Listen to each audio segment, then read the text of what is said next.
Hello and welcome to the third annual Hart Softball Media Day. I'm your host, Reagan Harrell of NAISB, home of premier independent NAI softball coverage. Today, we are joined by the head coach of the Park University Pirates, Lindsey Derry and Cal Day. Coach Lindsey, how y'all doing? We're doing good. How about you?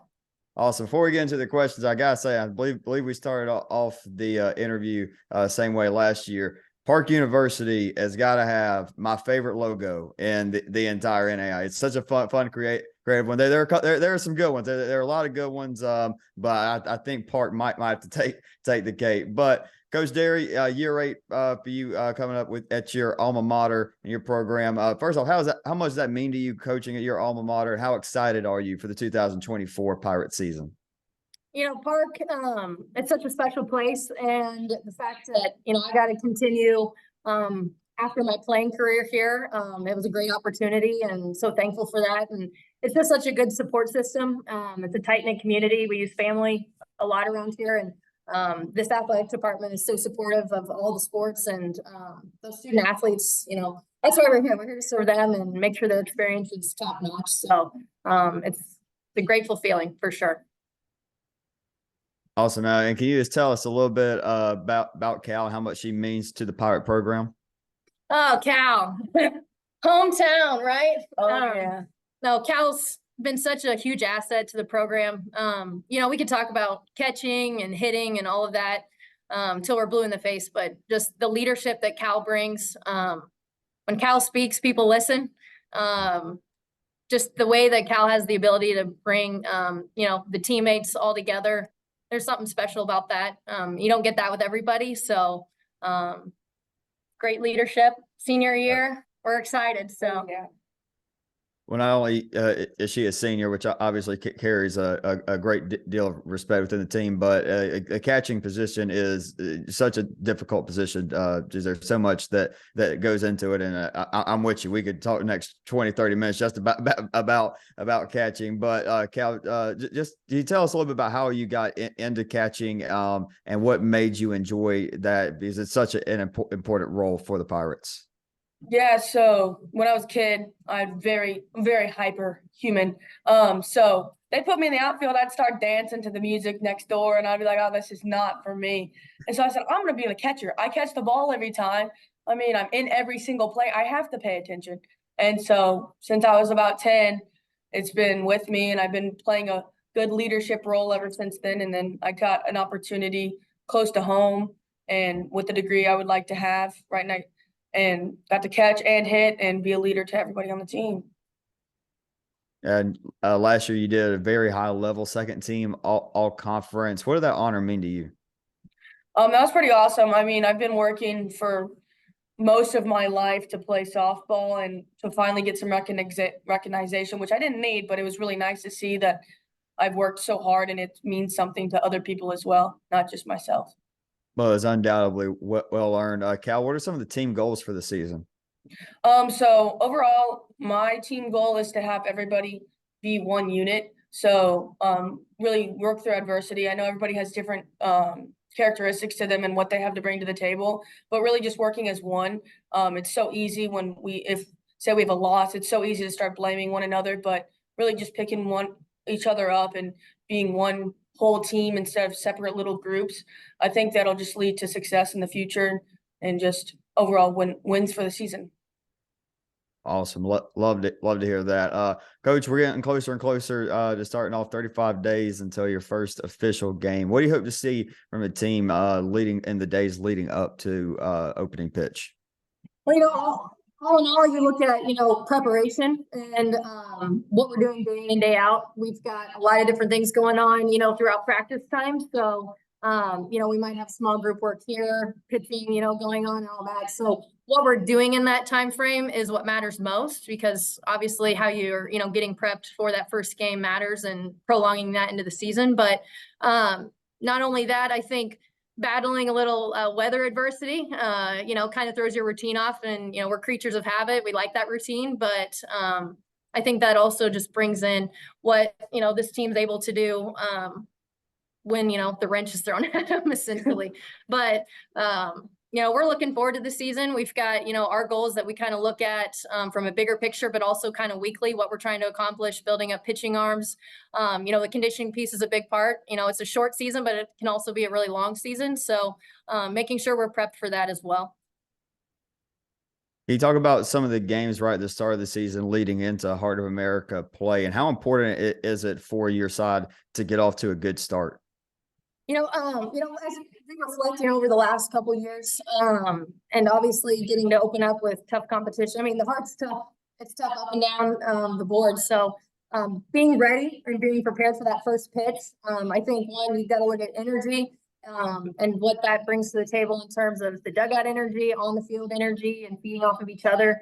Not just for that first inning, but that double header. It's a long day. So staying focused with that means a lot when we've got several different new kids coming in and out, showing them the ropes with these upperclassmen or returners that have been here. So being prepared and ready to go for that first conference game. We've got a good preseason ready to go. So we'll be looking forward to getting a lot of innings and different lineups going to be prepared for that first conference game. Yeah, I'm sure you and your staff have had to be pretty creative with the weather and everything as far as getting in all the practices and everything over the times. It's such a crucial time so that you are prepared for those games before Heart of America play. Can you tell us a little bit about that staff and how important they are to your program, and break down who all is on the staff this year? Sure. So Coach Tony Austin, he's back with us. Alyssa Ramirez, she's in that graduate assistant role, and she's also returning from last year, as well as Steve Tingler. He's been with Park for quite a few years, especially looking at, that pitching role. Having all of them back and just the consistency in a coaching staff, I think really helps as we're building relationships with the student athletes. But from a team standpoint, having them and just every single one of them being diverse, I think provides a lot of different perspectives. We can feed a lot of different ideas off of each other. And to me, being able to gel as a coaching staff helps lead into better things, for this team. And I think that's really important. Awesome. Callie, we talked about some of your accomplishments on the field for Park. Can you tell us a little bit about you off the field? Like, what's your major and what are some of your career goals after Park? Yeah, so I'm a senior, of course. I went into exercise science. Overall, I want to be a physical therapist. So I've been looking at doctorate schools around the area. Of course, I don't want to leave home, I guess. And I've got accepted to 2 places now. And so that's my next step after this. I've just got one more class this semester. So, finding new hobbies is what I'm doing right now. But I got that one class and then I'm done. I can help you out a little bit maybe. So I just got done with my football career here at Webb International, and picked up the golf clubs. And I think that's what I'm gonna try to do.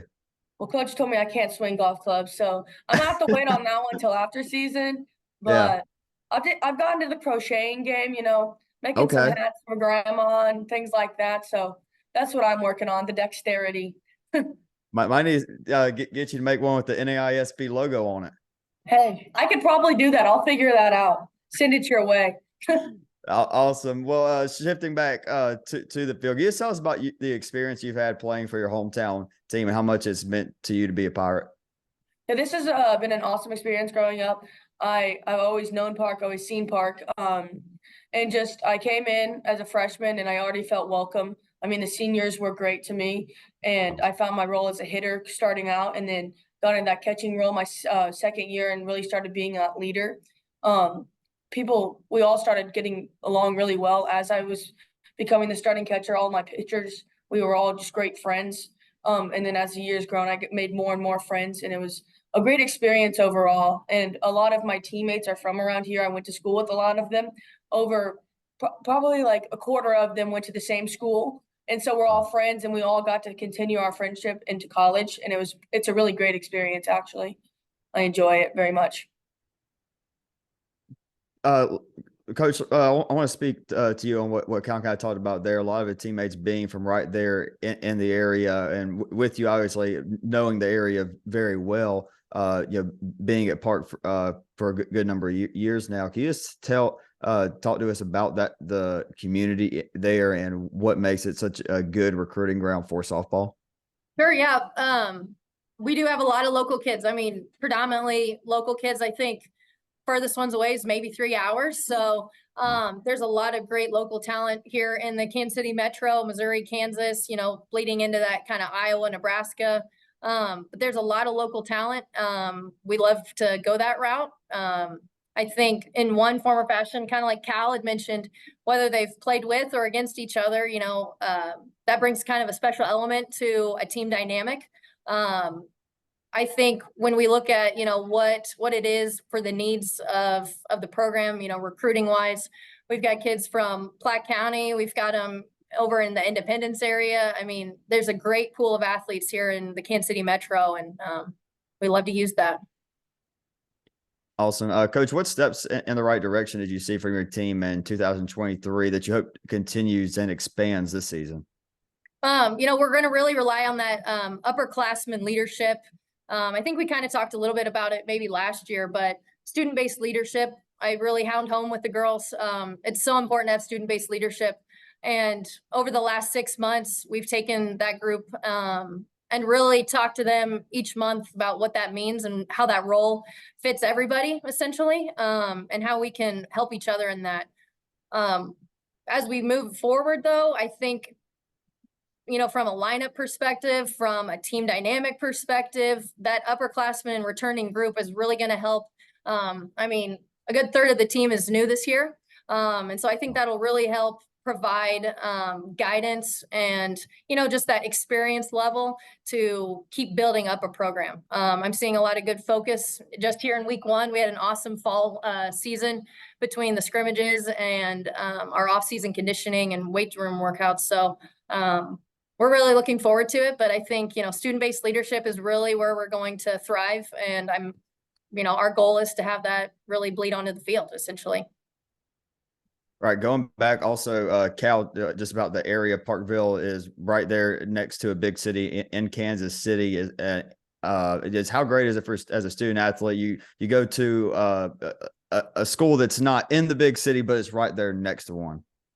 I think it's honestly quite great because, in classrooms, we only have about 8 to 10 people. So if you go down the street to UMKC, you've got about 30 people. So it's a very tight-knit group. So in my major, I've had the same 12 people in every class at most, and we all know each other. I mean, even the people who come from different countries, international students, we all get along great, and it's a very family-oriented community.